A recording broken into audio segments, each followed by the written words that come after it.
ang punemang suprasigilal? Walang, hindi yung barangko.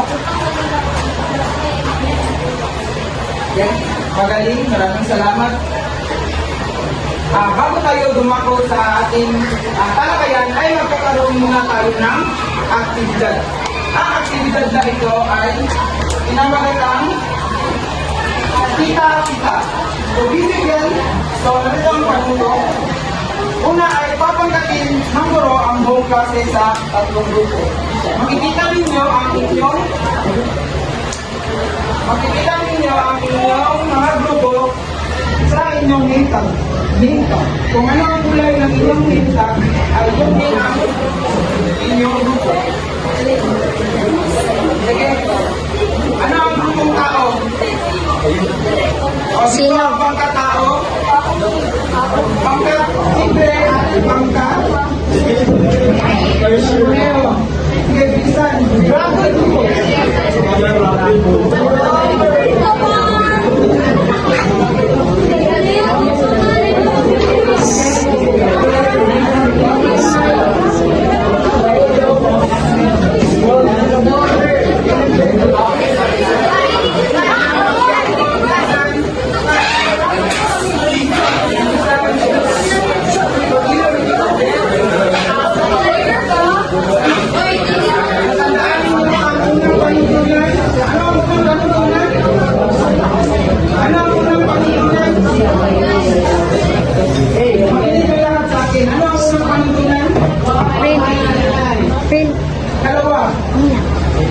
Igalang ang guro na nasa harapan.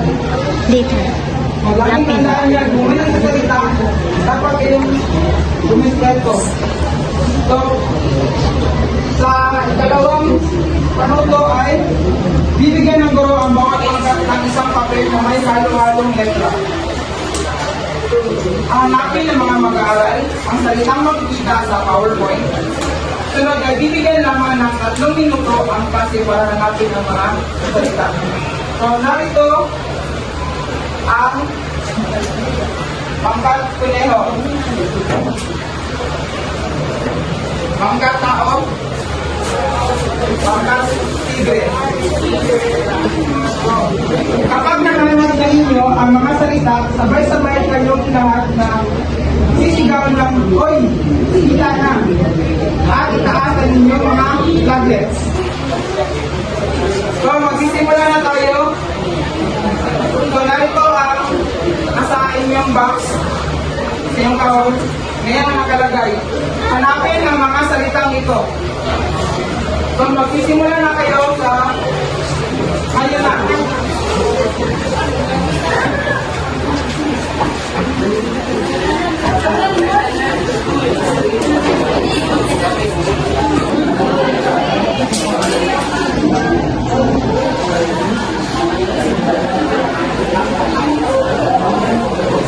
Ingani ba mag-participate tanan ako magud wala. Mote kahinaan ako wala tanan nag-participate. Tanawa ani oh. No, participate sa national friend.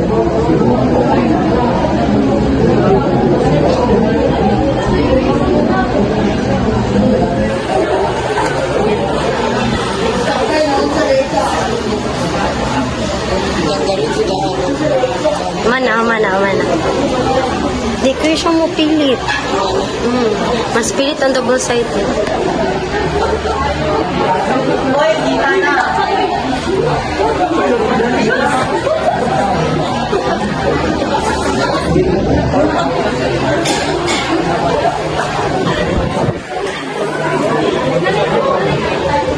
Isang minuto na lang ang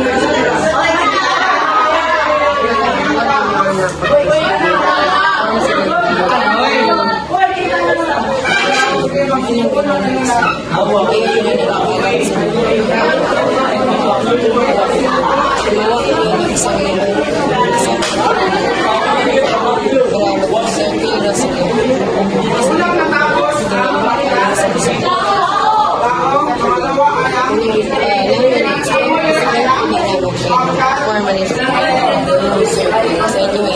narito ang mga gabay na tanong. So, maaari mo bang basahin yung Juan?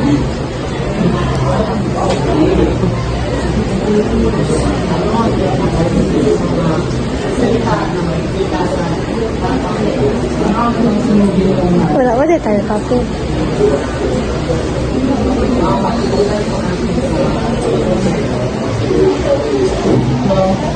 Para sa dalawang protocol mga kaibigan.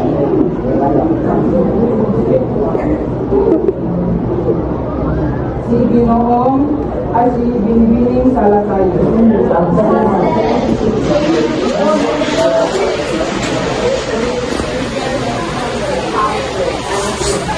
Si Francisco. Ginoong Francisco. Yes, kami na. Dalawang protocol naman natin.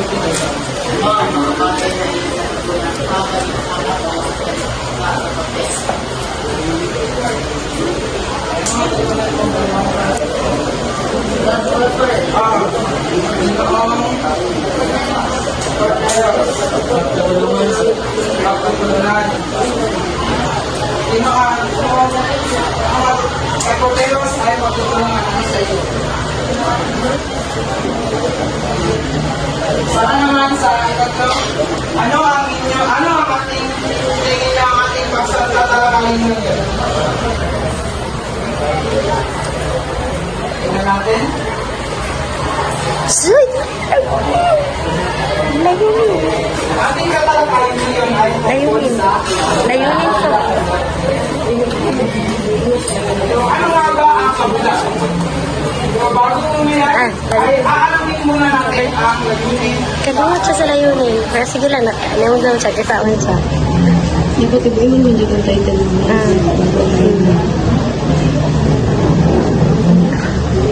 Binibining Luis, maaari ko mapasahin ang layunin sa Layunin. A. Malalaman ang hulugan ng kabulan. B. Nakikilala ng pagkakaiba sa mga uri at kaulan. C. Nagpapahayag ng sarili sa tao tungkol sa kahalagahan ng kabulan. D. Nakasusulat ng sarili bakas tungkol sa binasang kabulan. E. Nakapagsakantal ng isang pagkasyo gamit ang sarili bakas sa binasang kabulan. Maraming salamat, Binibining Luis. Ano nga ba ang kabula? Ang kabula ay isang uri ng pagkag-isip na palitugan kung saan ang hayop o walang mga buhay ay gumaganap bilang kauhan sa ilang kwento. So, sa simpleng pagpapakahulugan, ang kabula ay May kwenta. ang gumaganap ay ang mga hayop. At sa halimbawa dito ay ang aso at ang kuneho, si Machit at si Pago at iba pa. Ang kabula ay natatangi dahil ito ay nagbibigay aral sa mga batang mambabasa.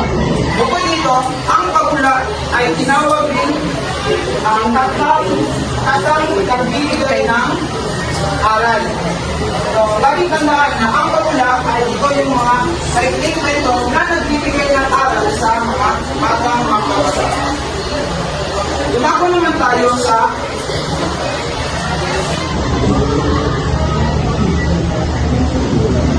mga katangian ng isang kabula. Unang katangian ay dapat ito ay nakakahikaya at nakakapagkaw ng interes ng mga mambabasa. So, sa isang kabula, dapat natin aalamanin kung ano ang ating target o mga mambabasa. Kung ito ba ay mga bata o matanda. So, dapat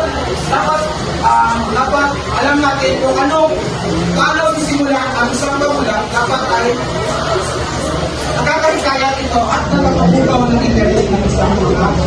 Kung isang kwento ay nararapat lamang na mayroong palangkas o kakasunod-sunod para hindi malikot ang mabasa. Hindi ba? Tama?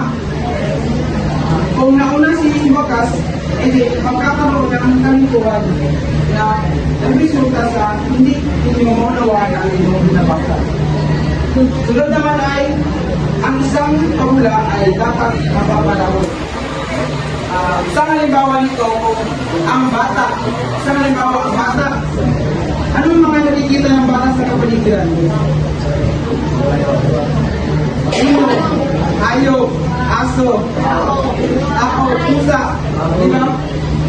So, sa isang pamula, dapat kung ang target ninyo ay mga bata, dapat ang inyong gawing mga tauhan, yung mga nakikita ng bata, tulad na lang ng mga aso, pusa, daga, ibon, at iba pa. At, sino nagsabi nun? Ano sa? Ako. Magaling. So ngayon ay dumako naman tayo sa dalawang uri ng tauhan. Ano ang dalawang uri ng tauhan? So pag sinabi natin tauhang lapad, ito yung mga karakter o hindi nagbabago ang ugali ng isang tauhan sa kwento. Kung mabait niya sa umpisa, mabait ang pinagawa sa magaling. Sinabi naman natin tauhang bilog, ay nagbabago ang karakter batay sa mga pangyayari na nagaganap sa kwento. Halimbawa nito ay kung ang karakter ay sobrang masama sa umpisa, ngunit nagbago sa huli ng magaling. So ngayon ay magbibigay ako ng isang halimbawa ng kwento ng pabula. Ito ay pinamagatang Hatol ng Pamilyo.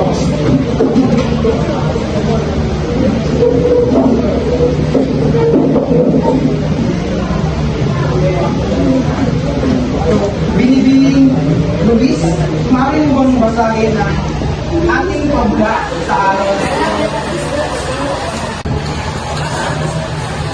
Noong unang panahon ng ang mga hayop ay nakapagsasarita, may isang tigre na naghanap ng pagkain sa gubat. Sa kanyang paglilipot, nahulog siya sa napakalalim na upan. Magulit-ulit na sinubukan ng tigre ang makaabot. Subalit siya ay sinigaw siya ng sigaw upang hindi ng subalit walang nanarinig sa kanya. Kinabukasan, muling sigaw ang tigre upang hindi nagulog hanggang bawas. Gutom na hapong na ang tigre. Lumipasay na lang siya sa naisip niya, ito na ang kanyang pamanayan. Walang ano ay nanarinig siya ng mga yaon. Nabuhanin siya ng loob at agad-agad. Tulong! Tulong! Iiyak siya. Karon kayo na scripted na pag pero hard siya na. Klaro kayo. Slide. Tulungan mo ko pakalabas dito. Kaya doon siya. Kung tutulungan mo ako, hindi kita makalilimutan habang buhay. Naawa ang lalaki. Sumalit, naisip niyang makakagiling siya nito. Gusto sa laki ng tulungan. Sumalit, nakakamba ako sa mga ating mangyari. Patawad. Patuloy mo na ang aking paglalakad. Di ba na lalaki at nagpatuloy sa paglalakad. Sandali! Sandali! Huwag mong isipin yan. Pakiusap ng tigre. Huwag kang mag-alala. Pangako ko, hindi kita sasaktan. Nagmamakaawa ko, tulungan mo ako. Kapag ako ay nakalabas dito, tatanawin ko malaking utang na loob. Tinalabis na nakakaawa ang init ng tigre. Kaya umalik ang lalaki upang tulungan ito. Nakahanap siya ng troso at dahan-dahan na inilababa sa hukay. Kumapang ka dito, sabi ng lalaki. Kumapang ang tigre sa troso habang makaawong sa hukay. Nakita ng tigre ang lalaking kumulong sa kanya. Naglaway, narinig ko ang pagtingin ng